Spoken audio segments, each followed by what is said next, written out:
listeners. We are here for another episode of Speakeasy Fridays with Three Kitchens Podcast. And I, your host, Sarah Somasundaram, am here with Heather and Aaron, who are at the moment... We are nose deep in this drink. Smelling their drinks and trying to place what is in here before we taste it. All right, so we're here on a Friday. It smells like fruitcake to me. I don't even know what it smells like, honestly. I can't place it. Going to be it's the almond. Shut up. We just talked about almond. Okay, sorry. Okay, Sarah, please tell us what we're about to drink. All right. This is a perfect fall winter drink. In fact, I think it's more of a winter drink than a fall drink. But this was the life that I had in the past. I just had my daughter. I got very much into a Stephen and Chris show on CBC. It makes me a little sad to talk about it because Chris passed away a few years back, and I was just in love with the show. And my daughter, knowing my baby daughter, like a few months old, knowing how much I loved it, would always take a nap at the time that Stephen and Chris came on. What a sweet girl. Yeah, and I was... Clearly we had boys. There was nothing like that going on. No kidding. What's that, Mom? Did you just sit down? That's right. Did you just decide to eat warm food? I'll wake up now. No, I get that. She was that too, but Stephen and Chris, she gave that to me. Fantastic drinks, fantastic menus, fantastic fashion. Home decorating. And I used to host these parties. Always served this drink during a Thanksgiving or Christmas dinner that I host. And I actually greet the guests with this drink at the door when they come in. And Stop. Stop. Yeah. Aaron? Have you been invited to one of these parties where you've been greeted at the door? Do you have families? No.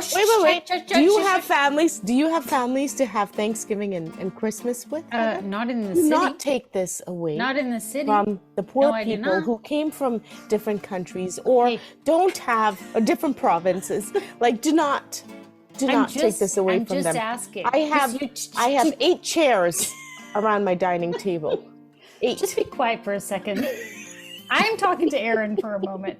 Aaron, have you ever been invited Aaron over has to Sarah's? disappeared under the screen because he does not. Aaron, have you ever been invited over to part Sarah's of this? and given one of these drinks as you entered in the house? I don't think I've ever received a drink upon entry to Sarah's house. That's because you guys decide to spend Thanksgiving and Christmas with your family. That's not true. I've invited you to my house for Thanksgiving, Sarah.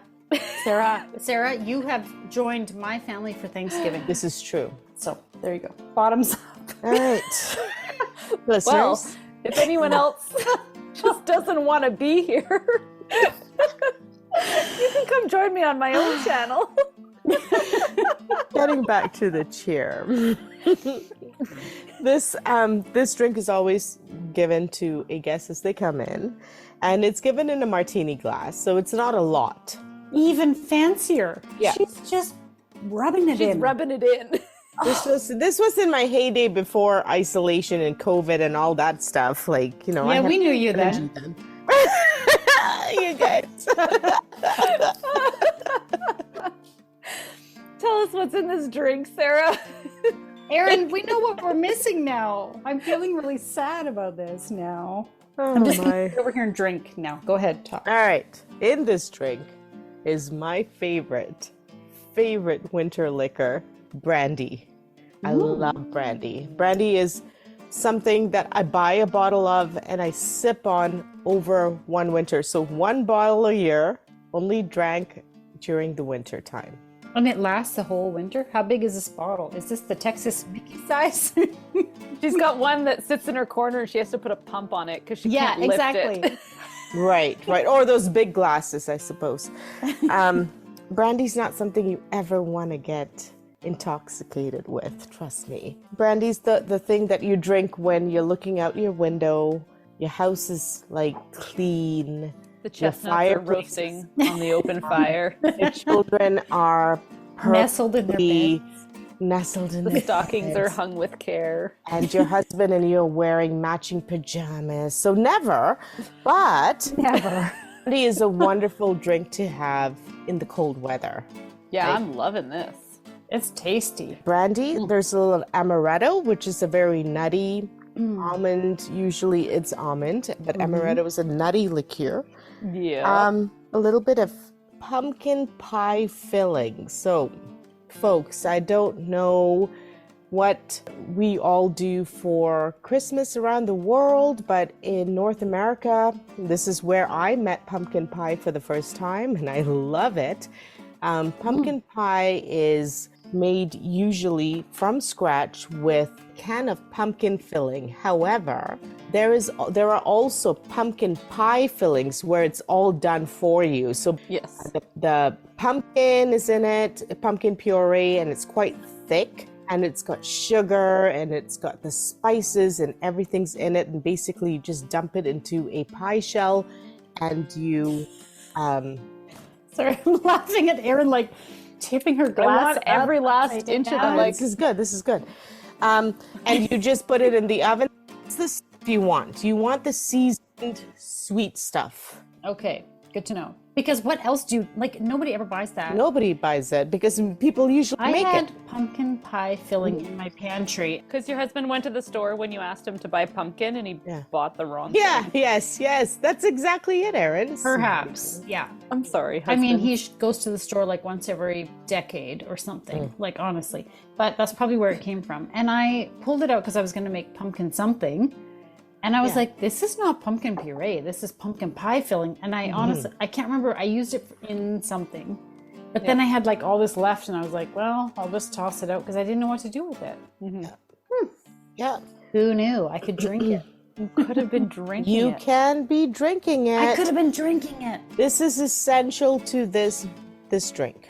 When you put all the ingredients into it and you mix it all up, you want to strain it. Because you don't want to give big globs of pumpkin pie filling to your guest right before they start eating a nice dinner. You know what a great apparatus for this is a martini shaker. It does it all. It's got the filter, and it's fast. It's not as fine, right? That's right. It's not your strainer. I did not use half and half cream for this. I used almond milk for this. What do you think of this? Oh, I like it. Yum drink.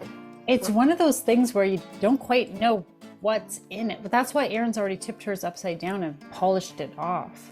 I have not. I'm working a little more slowly on mine, but I understand I might have a little more alcohol in mine than Erin. Right. A lot more alcohol in yours, Heather, and I put very much less in yours, Erin. Thank you. Yeah. But it's a good balance. It's not like a super strong drink. I'm really enjoying it. I don't know if I've ever really drank brandy before. By the fireplace in your robe and slippers. But I will. Now I will. And a cigar in your mouth that's unlit because you're in your house, so you cannot light it up, and you're just chewing on the end. We just do it for looks. I like your accent, but I'm gonna skip the accent. I'm gonna skip the cigar. I don't know what accent that was. You took it too far. I wasn't taking it anywhere. I really enjoyed that I had no idea what it was at first when I stuck my nose in there. Like, there were so many smells going on. So this cocktail is called, I'm not sure if I did say it, it's called the Pumpkin Alexander. No. Oh, okay. Cool. And it sounds fancy and it tastes fancy. And it's a great thing to drink on your own or impress your guests with. I'm of the mind that any drink you enjoy, you can drink on your own. Yes. There are people who are like, that's really sad and you shouldn't be sitting drinking by yourself. I disagree. Yeah. Especially when the kids go to bed and it's just you're the only one up. It's not like you're really alone, but you're sitting by yourself, having some quiet. You're not the only one in the house, but you're like having So Heather's not alone enough is what she's telling us. Well, that's true. That just generally. I'd rather is. drink more alone than this. I always drink alone because nobody, like my husband doesn't, he's not much of a drinker. He'll rarely join me in a drink. But Friday nights, folks, we spend with you listeners. Yeah, that's right. That's right. We're never alone. You're because we never have our alone listeners. if you've got us. Yeah, you all have us to hang out with. You may want to be alone, but you're never going to be alone. If you've made it this far in the episode, you've suffered through when you wanted to be alone and turn it off. And now you're still here with us. You're still here. Yeah. We're so excited that people maybe make it this far. Yes. That's amazing. Well, enjoy this drink. It's a perfect drink for this weather. It's festive. And it's festive. And you know what? Even if it's not fall or winter, and if you don't have fall or winters, who cares? Thanks for the drink, Pumpkin. Pumpkin. Aw, thanks, Pumpkin. Aw. Thanks for joining us. You can find these recipes under the Speakeasy tab on threekitchenspodcast.com. Erin, we know what we're missing now. I'm feeling really sad about this now.